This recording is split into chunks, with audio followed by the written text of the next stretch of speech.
Are we finally getting back stories and lore that could rival The Sims 2?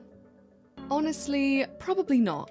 But there have been some very interesting developments in Sims news recently, and I would like to talk about it. So a couple of weeks ago, there was a Inside Maxis live stream where the assistant producer of The Sims confirmed they are working on going through all the NPCs from the base game to the newest pack and giving them lore and visuals overhaul. If you've been a follower or a player of the Sims franchise over the years, then you would have seen the recurring characters like Bella Goth, the Calientes, Dirk Dreamer, and they have all gotten noticeably lighter as the games have progressed. Nobody has really given a reason for why this has happened, and it's not like it wasn't possible to keep their skin tones true to their characters. We have only just recently received a massive overhaul of the skin tones for The Sims, but that's not really an excuse as there were already darker skin tones in the game to begin with. Granted, not enough as why we needed that overhaul, but still, I just don't think it's much of an excuse. But I really hope they address this when it comes to updating the townies and the NPCs. And I'm honestly looking forward to seeing a version of Bella Goth that is kind of more true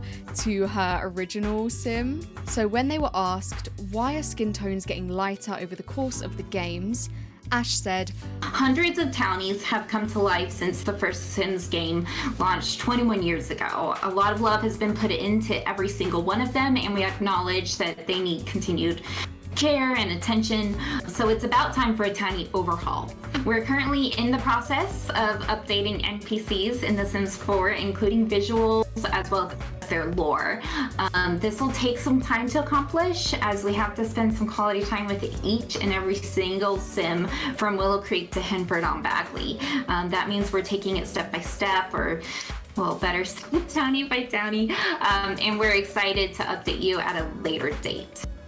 Now onto the lore. I am so desperate for some good lore and good backstories for these Sims. When you would load into a game in The Sims 2 or even The Sims 3, you wouldn't necessarily have to make up ridiculous storylines for your Sims because a lot of the stories would already be there, and a lot of the time there would be pre-existing drama within these communities, within these families, and I used to absolutely love it. I used to love knowing who had beef with who hated their next door neighbor, whose husband was cheating on the wife. I just loved it. It's all the drama, Mick. I just love it. But also these things gave The Sims personality and depth. Nowadays, you will load into the game and you'll go into a family and they have no idea who their next door neighbors are. They barely have a relationship within their own family unit. But I will say they have gotten better at doing this with the more recent packs.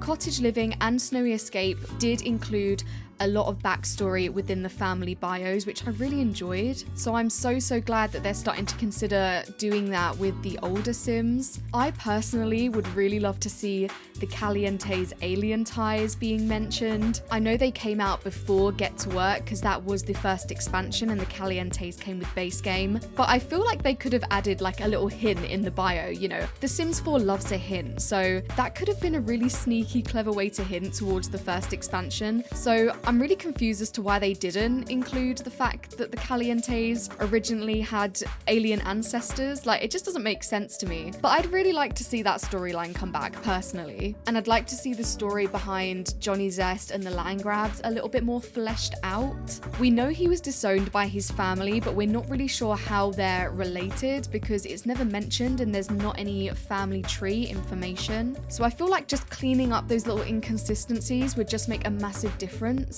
Another thing that they confirmed in the live stream was that they will be updating existing content within the game, specifically game packs. For me, the game packs that come to mind immediately when I think of ones that need updating are definitely Parenthood and Dine Out. I think what people expected from Parenthood when it was announced was basically a Sims 3 Generations pack, which obviously they were not going to be the same. They are two different games at the end of the day, and I think the Sims team would want to avoid recycling content, even if it was much loved content. I mean, Sims 3 Generations is iconic. It's like one of the best packs we've had in The Sims throughout the years, in my opinion. I will say though, The Sims 3 Generations did feel like they focused equally on each generation. I would really like in Parenthood for there to be more activities for teens to do, like prom and sleepovers. Parenthood does have some good features, I can't argue with that, but I just feel like it should have been made an expansion and it should have been more fleshed out. Dine Out, as those of you that have played with it will probably know that it is very buggy. You will turn up to your restaurant and your Sims will be there for like 3 hours before they've even ordered their food, even received their meal, and it's probably well into the early hours of the morning before you even manage to pay and leave. Honestly, when I go, I just tend to get my Sims to get up and walk out without paying just because it takes so long. It's fine to do in The Sims as they get billed later on. Please don't do that in real life. I had that happen to me when I worked as a waitress and it sucks because the worker normally gets the blame and they took money out of my wages, so please don't be a dick.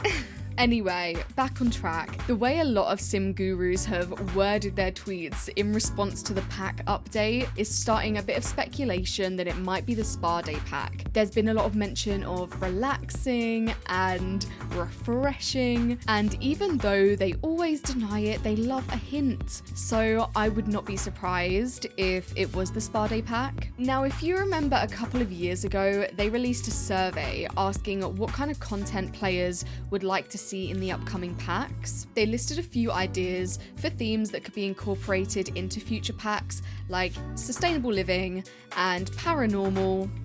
Now, obviously this was a while ago, so please forgive me if I get any of this information wrong. It was quite hard to search it up on Google when I was looking for info on the old survey, and I'm basically just going off memory here. But I believe there was also a suggestion on a wellness pack, which would include things like a fitness watch and juices. And I think if they were to update the spa day pack, it would be a really good opportunity to add some of those features in. Even though this is an older survey now, I'm sure they still take the results into consideration when coming up for the concept for new packs, especially when it comes to things that the players want and have asked for. They are definitely getting better at listening to the community. Well, this has been a very chatty video, and if you have stuck around to the end, well done. Give yourself a pat on the back. I was just very excited about this news, and as a long-time Sims player, I just had many thoughts that I just wanted to share. Please let me know in the comments about what you think of the update, and are you excited for them? Are you disappointed with the idea of Spa Day getting updated, or are you 100% for it? Let me know. Also, I just wanted to say I am so overwhelmed that we've got over 400 subscribers now. Thank you to each and every one of you. I am honestly so shocked that I have even gotten this far. I really just didn't expect to get the amount of support that I have. So honestly, thank you so much. You guys are amazing. Thank you so much for watching, and I will see you next week with another video. Bye!